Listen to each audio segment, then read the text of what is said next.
Yeah, I did, I think. Let me think. Yeah. Yeah. It's a bit of a different one today. Bad financial decisions. We all make them. Lucky for us, these people post about them. Be honest with me. What is the worst financial decision that you've ever made? I'll go first.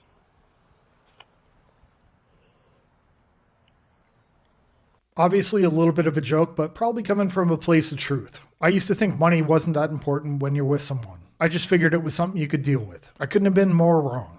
One of my ex-girlfriends, not going to name any names in case she's watching, but we were completely the opposite when it came to finances, and it was a disaster. It's even something we talked about early on when we started dating. It just turned out what she said wasn't true. Over time, I found out debt was being hidden, and of course when you hide debt, you have to lie to cover it up. For me, that's something I couldn't live with. I'm working hard to save money while that person's going into debt. It just didn't make any sense, and it wasn't something I could deal with.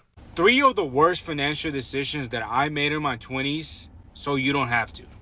Number 1 is not tracking my expenses. I wasn't budgeting. I wasn't paying attention where my money was going to. I thought I was doing fine because I was saving some money, but I was wasting a lot more than I realized. Number 2 is not investing earlier. Between the age of 20 to 22, I had about $40,000 saved just sitting in my bank account.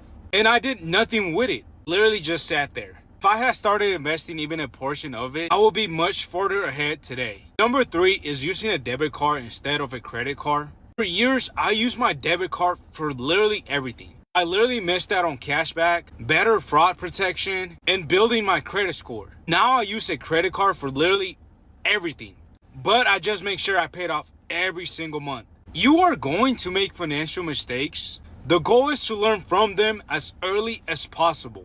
Saving and investing is the one thing I wish I did when I was in my early 20s. Instead, I was just spending money living paycheck to paycheck. It didn't even really matter what I was spending it on. It was almost like a race to see how fast I could get rid of the money. And of course, now I have to pay for it. When I think back, it went to absolutely nothing. Going out with friends, partying. I have no doubt in my mind that I would be living a much better life right now if I was smarter with my money in the past.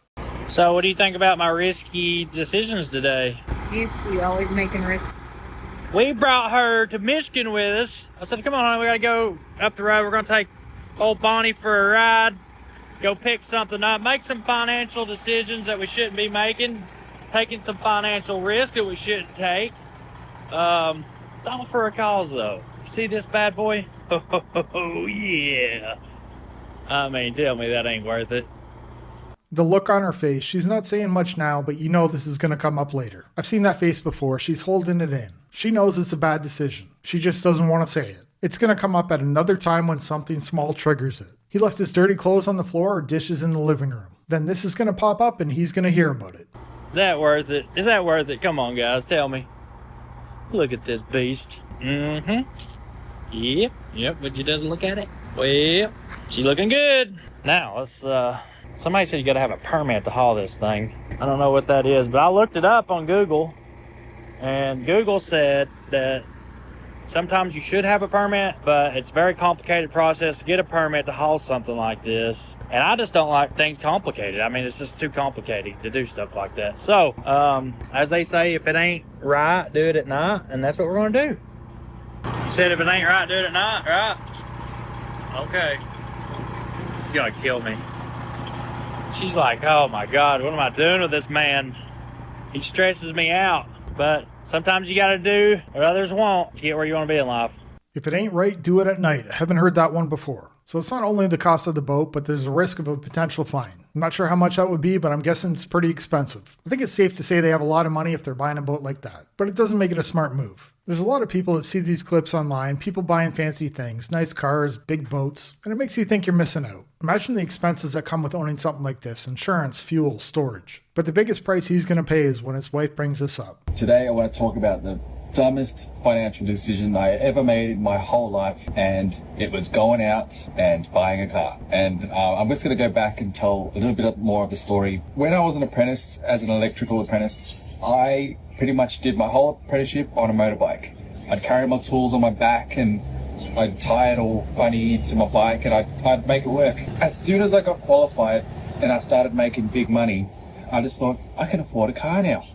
So one day I just walked into the Mazda dealership. There was this shiny Mazda BT50 just sitting on the lot, ready right there. And me being naive and young and just not ever buying a car before in my life got sucked in by the slimy salesman. I like to joke around about the salesmen in the videos, but they're just doing their job. You know, when you go to a dealership, they're going to try to sell. They don't force you to do anything.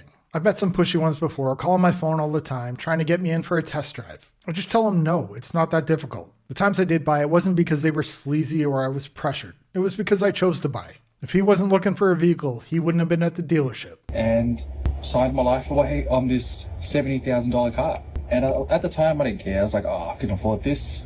And I could afford it. But the thing was, I very quickly learned after that now I was tied to the job. And that's when working didn't become fun anymore. Because I was just like on a hamster wheel, working to pay off this debt. So if you're young, just drive the cheapest, most reliable car you can afford and save your money. It's very simple. It's that simple. Don't care about what people think of what you drive, because at the end of the day, they don't. Okay? Once you lock yourself into a vehicle or any type of debt, you are stuck. I remember that feeling well. I remember going to work and it was just to pay bills. The feeling of being trapped is the worst part. You can't afford time off, sometimes not even a sick day. There's no worse feeling than being stuck at a job because you're bad with money. There were so many times over the years I just needed time off. A few days, a week, anything. But there was no way to afford it. There was no way to make the bills. Car payments, credit card debt, whatever it was. I was stuck going to work every day, taking extra hours, overtime, and really not getting anything out of it.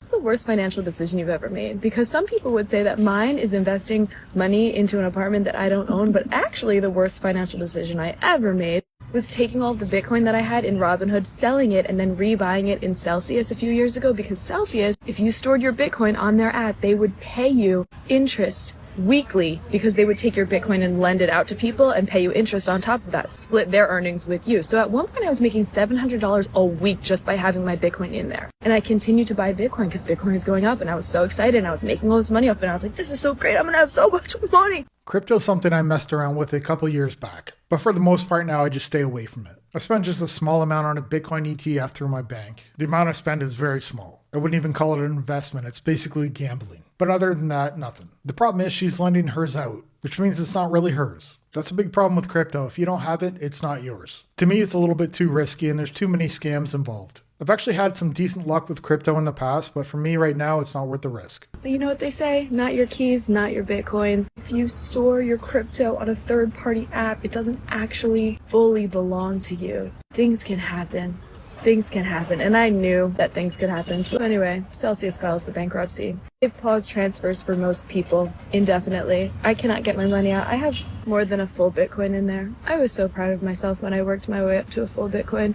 It took me a few years, but I got there, and now that money isn't mine anymore, and you just have to laugh.